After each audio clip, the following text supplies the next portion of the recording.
내란 특검법과 김건희 특검법 그리고 최상병 특검법이 공포되면서 사상 초유의 3개 특검이 동시에 가동됩니다. 규모도 역대 최대, 기간도 역대 최장인 만큼 특검 전국은 연말까지 이어질 것으로 보입니다. 김광삼 변호사와 자세히 짚어보겠습니다. 어서 오십시오. 네, 안녕하세요. 네, 자 이제 특검 임명이 임박했는데 특검이 3개니까 3명이 임명이 되는 거죠? 네, 그렇죠. 일단 어제 이제 특검법 공포가 됐잖아요. 네. 그러면 이제 3일 이내에 이제 민주당하고 조국혁신당에서 이제 특검을 추천을 해야 합니다. 특검 추천하면 이제 대통령이 3일 이내에 또 임명하도록 돼 있어요. 예. 그런데 이제 이 과정에서 아마 이미 민주당할지 조국혁신당은 생각하는 인물들이 좀 있을 겁니다. 특검으로. 그래서 아마 바로 추천을 할 가능성이 크다 이렇게 볼 수가 있고 예. 이번 특검 자체가 굉장히 좀 특색이 좀 있죠. 일단 이제까지 어떤 특검이 한 번에 3개 특검이 바로 공포된 적은 없었거든요. 예. 이제 공포되고 준비되고 이제 수사가 시작되는 이제 최초일이다 볼 수 있고요. 또 기간도 굉장히 깁니다. 최장 170일이에요. 그러면 겨우 반년 정도 되는 그런 수사 기간이 있다고 볼 수 있고 또 수사팀 규모도 사상 최대다 이렇게 볼 수 있습니다.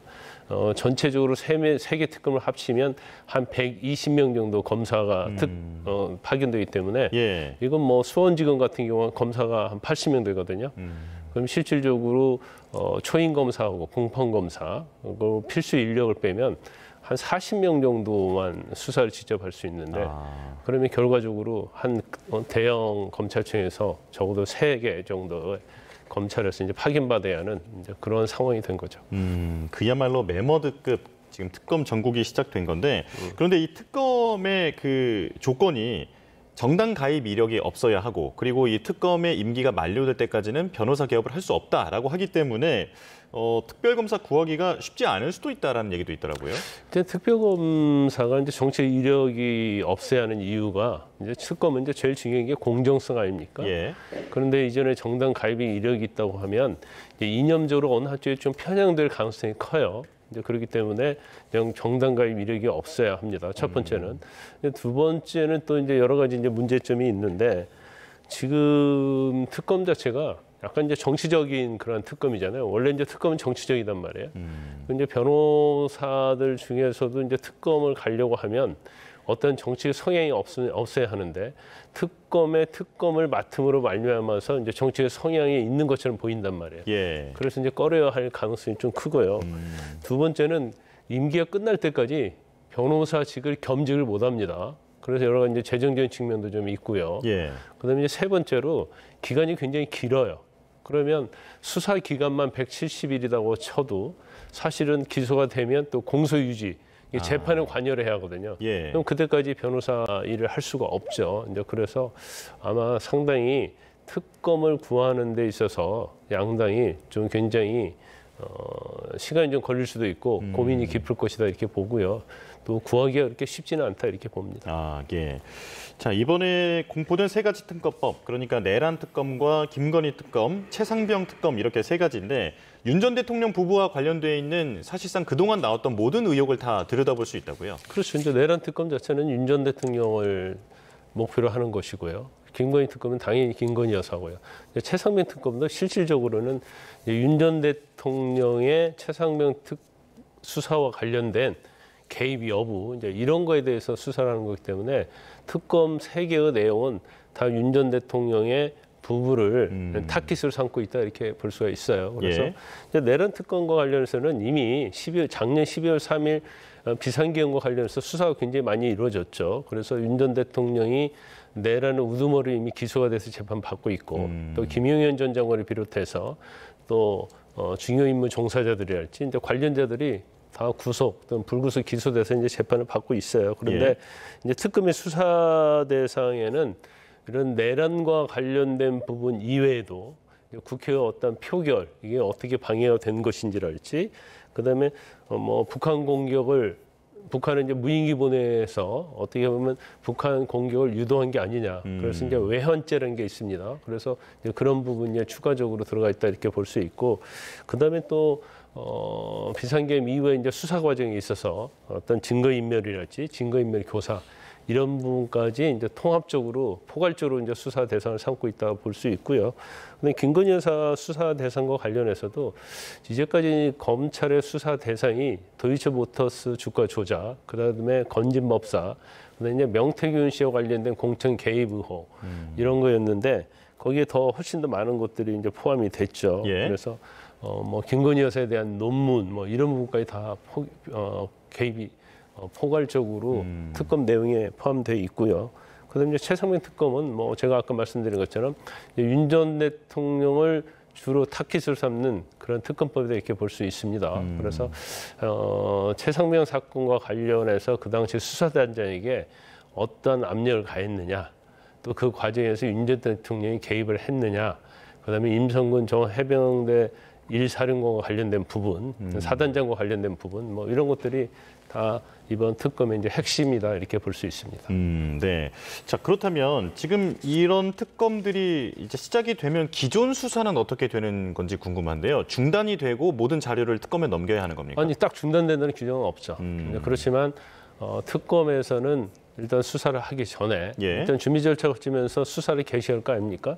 수사 개시할 때 이제 공수처랄지 관련된 기관, 검찰, 그다음에 경찰로부터 재판이랄지 수사와 관련된 자료를 요청할 수 있어요. 그러면 반드시 수사기관은 그 요청에 응하도록 되어 있거든요. 예. 그러면 사실 그 수사기관은 수사 중이었는데 특검에서 수사를 하게 되고 같이 수사하면 이중 수사가 되겠죠.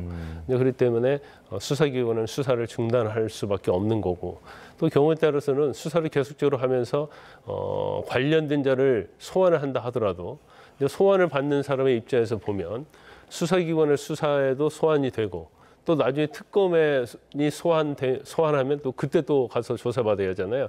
그렇기 때문에 특검이 아닌 수사기관의 소환에는 이제 거부할 가능성이 크죠. 예. 그래서 수사는 이제 중단될 수밖에 없다 이렇게 볼 수 있습니다. 그러니까 특검이 개시할 때 바통 터치하는 식으로 모든 자료와 함께 이제 수사가 이어진다라는 건데, 그런데 공수처가 이 해병대 순직 사건 그 외압 의혹을 밝히기 위해서 대통령 기록관 압수수색에 나서지 않았습니까? 네. 이건 특검 앞두고 어떤 포석일까요? 일단 뭐 특검이 아직 특검도 임명이 안 됐잖아요. 예. 그럼 특검이 임명된다 하더라도 이제 준비 기간이 20일이에요. 근데 제가 개인적으로 볼 때는 20일 안에 특검을 다 준비하기는 어려울 거예요. 예. 사무실 인력 이런 부분도 있고, 또 특검 임명하는 부분, 또 특검보도 임명해야 하고 검사 파견 받아야 하고요. 그다음에 이제 공무원이 또 파견돼야 하거든요. 예. 일반 공무원이. 그렇기 때문에 여러 가지로 절차는 굉장히 복잡하고, 더군다나 특검이 이제 3중 특검이기 때문에 시간은 뭐 20일 준비 기간이지만 훨씬 더 많이 걸릴 것이다 이렇게 봅니다. 그래서 예. 바로 수사는 들어가지 않을 겁니다. 그런데 김용현 전 장관을 포함한 군경 관계자들은 그 군사법원에서도 지금 재판을 받게 되는데, 네. 이 부분은 특검이 이루어지게 되면 군사법원에서 다른 법원으로 넘어가게 되는 겁니까? 그렇죠. 특검에서 수사한 결과 기소가 예. 되면 이제 일반 법원에 하도록 되어 있어요. 그래서 예. 이제 민간 법원에서 이제 재판을 할 가능성이 크죠. 그런데 지금 특검법의 내란 특검만 봐도 이제 특검은 공수재개 6개월, 뭐 2심, 3심은 3개월, 뭐 이런 식으로 규정이 돼 있는데 이거 지켜지기가 쉽지 않을 겁니다. 예. 왜냐하면 이제 내란이라는 것은 이제 엄청난 사건이잖아요. 더군다나 이제 대통령부터 시작해서 군 수뇌부 또 이제 밑에 부하 수행자 이제 이런 사람이 다 관계가 돼 있기 때문에 6개월 재판에 끝내기는 굉장히 어려울 거예요. 더군다나 2심, 3심도 3개월 안에 끝내기는 어렵죠. 그래서 일단 뭐 특검법에는 재판을 이제 속도를 내라고 이런 규정은 있지만, 예. 그건 제가 볼 때는 아무리 집중 심리를 한다 하더라도 증인도 많고 또 피고인이 많기 때문에 재판이 빨리 끝날 가능성은 이렇게 많지 않다. 저는 그렇게 봅니다. 예. 자, 이 같은 특검 추진에 국민의힘은 효율성이 떨어지고 예상 낭비다라고 비판하고 있습니다. 조금 전에 수원지검의 검사가 80명 정도 되는데 지금 여기에 투입되는 검사가 120명이나 되는 상황이잖아요. 자, 이 같은 비판에 대해서는 어떻게 보십니까? 이제까지요. 이제 BBK 특검이랄지 이제 국정농단 특검 몇을 제외하고는 사실 특검 자체가 성공적인 결과를 낸 적이 거의 없습니다. 물론 이제 드루킹 사건 특검 같은 경우는 예외적으로 낼 수 있었죠. 그래서 지금 제가 볼 때 이제 최상병 특검하고 김건희 특검 자체는 이전에 뭐 일부 검찰에서 경찰에서 수사한 것은 있지만 이제 새로 시작하는 거거든요. 그래서 그 이제 결과를 좀 지켜봐야 한다 이렇게 볼 수밖에 없는데 예. 내란 특검과 관련해서는 본질적으로 12월 3일 날 비상계엄 특검과 관련된 내란의 관련자들, 공범자들은 다 기소가 돼 있거든요. 그래서 추가적으로 수사한다 하더라도 뭐 증거인멸이랄지 여러 가지 체포에 대한 방해랄지 이런 약간 격가지적인 거 이제 그런 것들밖에는 사실은 들춰내기 수밖에 없을 것이다 이렇게 봅니다. 그래서 실질적으로 지금 그런 부분도 이제 검찰, 경찰 또 공수처 수사를 하고 있거든요. 그래서 원래는 이제 이 수사의 결과를 봤는데 수사의 결과가 미흡하다랄지 아니면 공정성에 문제가 있다랄지 하면 사실 이제 특검의 어떤 보충성, 공정성에 의해서 특검을 해야 하는데 이번에는 좀 굉장히 빨리 진행되는 경우다 이렇게 볼 수 있어요. 예. 자, 그 국민의힘 의원들이 반발하는 이유 중에 하나는 이 내란 특검 수사 대상에 국회 표결 방해 시도도 포함되어 있기 때문이지 않습니까? 그리고 김건희 특검에는 또 당시에 공천을 담당했던 인사들도 수사 대상이 될 수 있기 때문에 반발하고 있는 건데 이제 현역 의원들이라 하더라도 수사 대상이 되는 거죠? 그럼 당연히 되죠. 단지 구속 여부에 대해서는 이제 불체포 특권이 있기 때문에 그것은 국회 동의를 얻어야 하는 부분이고요. 근데 내란 특검 자체는 지금 뭐 민주당 측의 시각은 그 당시에 이제 국회 표결이 안 되도록 국민의힘의 일부가 여기에 이제 동조한 것이 아니냐. 예. 그러면 이제 내란 방조, 내란 공범으로 볼 수 있다.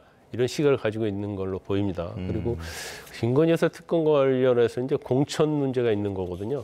공천 자체는 대통령이 하는 게 아니고 예. 그 당시에 뭐 공관위원장이랄지 또 위원들 이런 사람들이 다 관계가 돼 있기 때문에 저 수사를 또 본격적으로 하게 되면 경우에 따라서는 국민의힘 내부에 관계 있는 사람들이 수사 대상이 될 수 있고 또 처벌받을 가능성도 있는 거죠. 예, 그러다 보니까 국민의힘 의원의 일부는 이제 거기에 대해서 상당히 신경을 쓰고 있다 이렇게 볼 수 있어요. 네.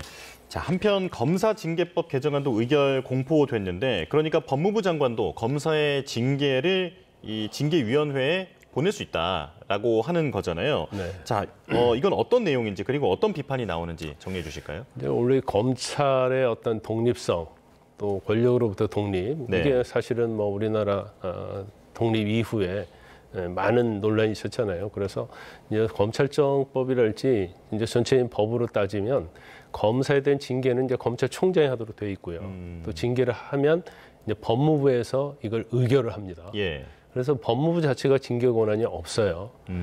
그리고 지금 검찰청법에 의하면 법무부 장관은 검사의 구체적 사건에 대해서 지휘할 수 없도록 돼 있죠. 검찰총장에 대해서는 지휘할 수 있지만 그런데 법무부 장관이 검사 징계권까지 갖게 돼버리면 그러니까 의결권이 아니고 직접적으로 이제 징계 감찰할 수 있고요.